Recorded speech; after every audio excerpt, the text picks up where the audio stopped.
I'm moving into this house with my mom. When my husband expressed disbelief, my mother-in-law, standing beside us, shouted, "I'll cover the monthly payments, so leave." I was shocked by their strange behavior. The reason behind their drastic change would become clear after 019. The apartment lease was transferred to my mother-in-law's name.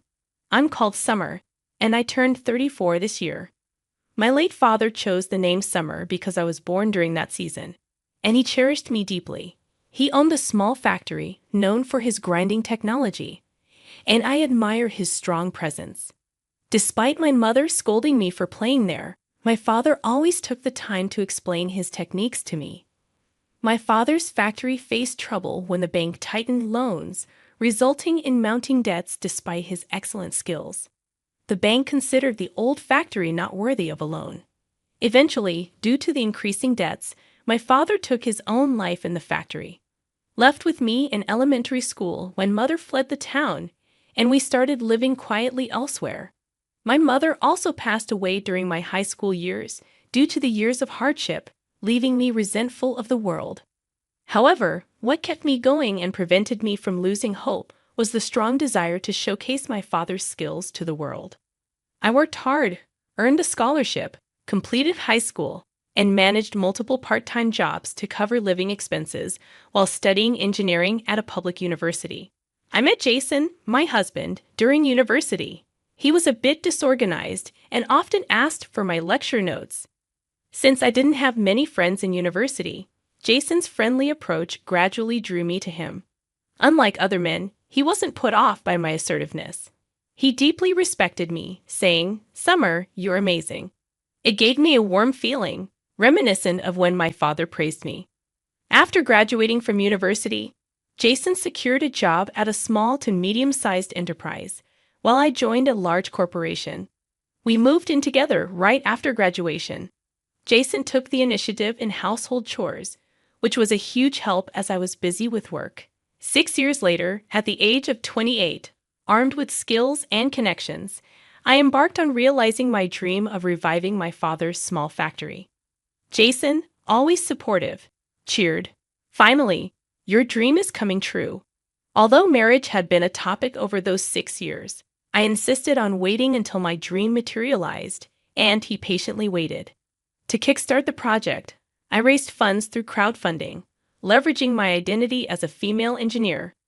I became the face of the campaign, garnering support for women's empowerment, gradually accumulating resources and talent.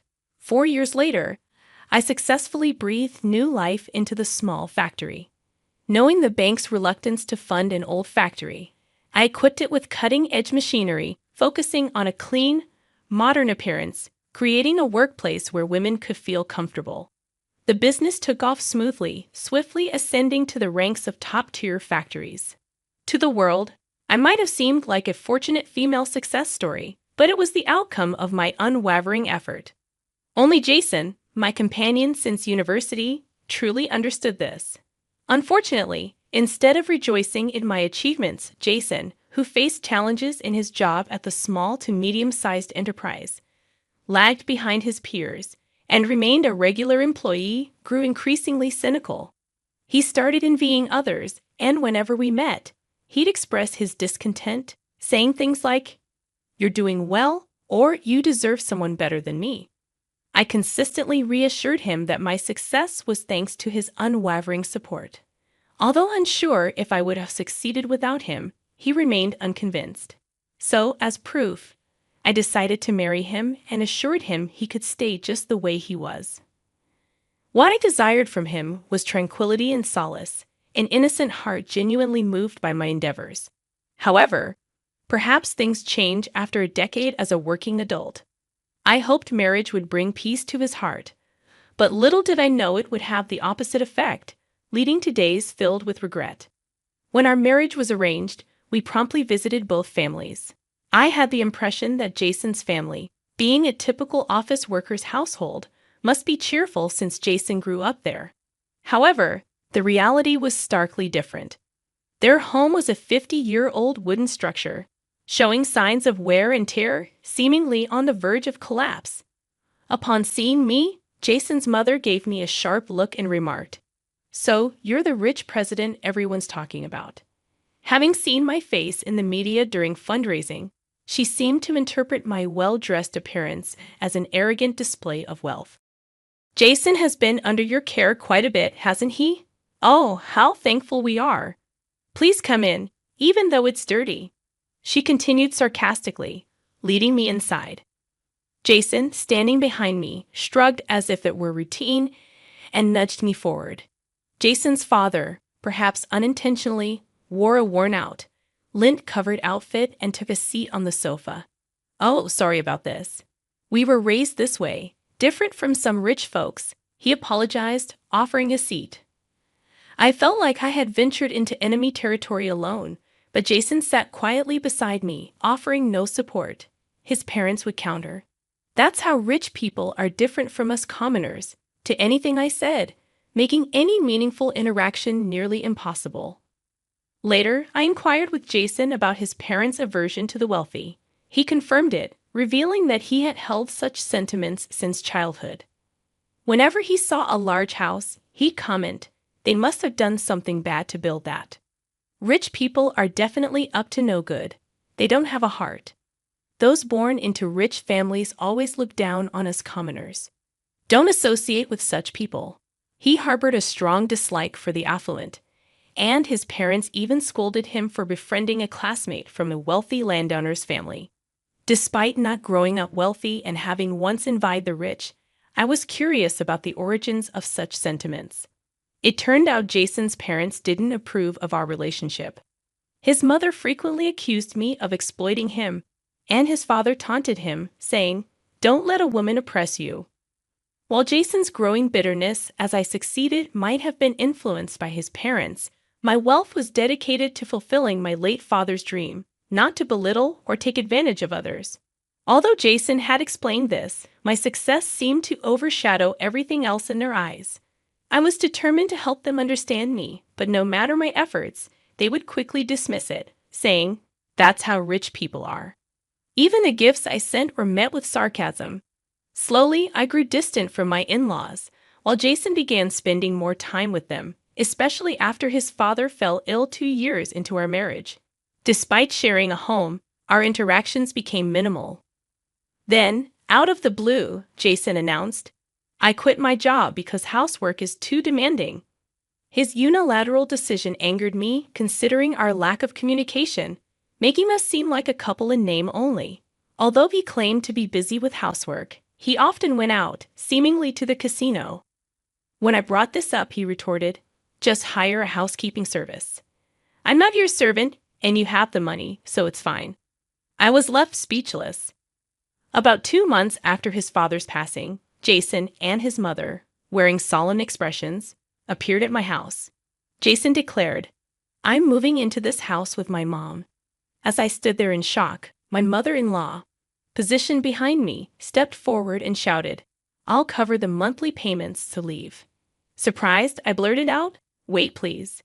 Can you afford the rent, Mother?" This seemed to strike a nerve as she turned red in the face and snapped, "You're always belittling people. You may think you're always the best.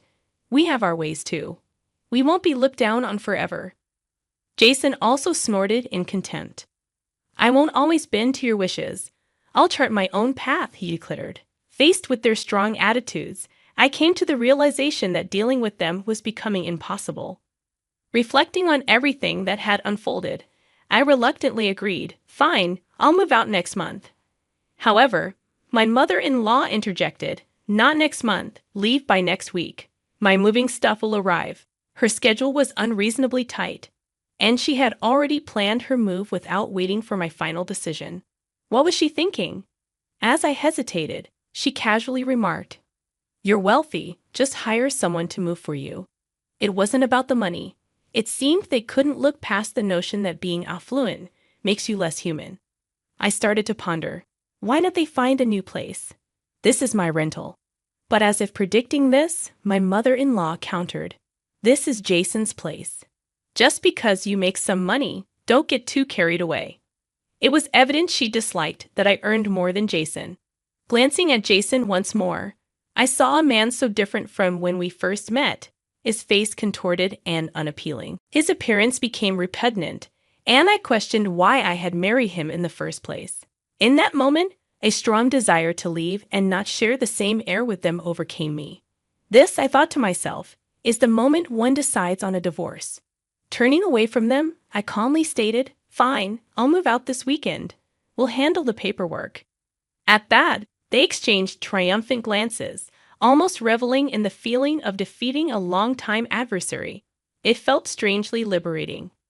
Swiftly, I searched for a new apartment and a moving company, sorting out all the necessary paperwork. Despite being occupied with business trips, I managed it all.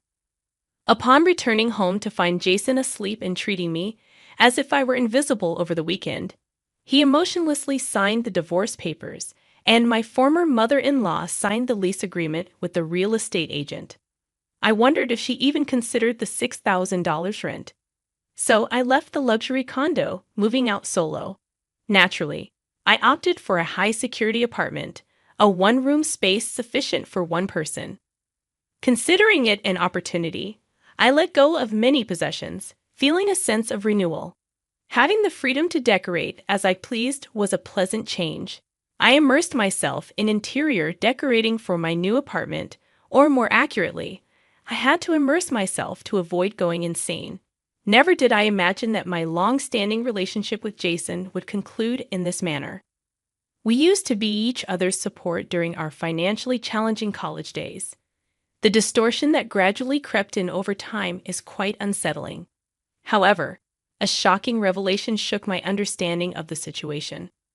A college classmate mentioned witnessing Jason indulging in a nightclub, and an acquaintance from my previous apartment shared sightings of my former mother-in-law driving off in an opulent foreign car, adorned in expensive fur and barely recognizable.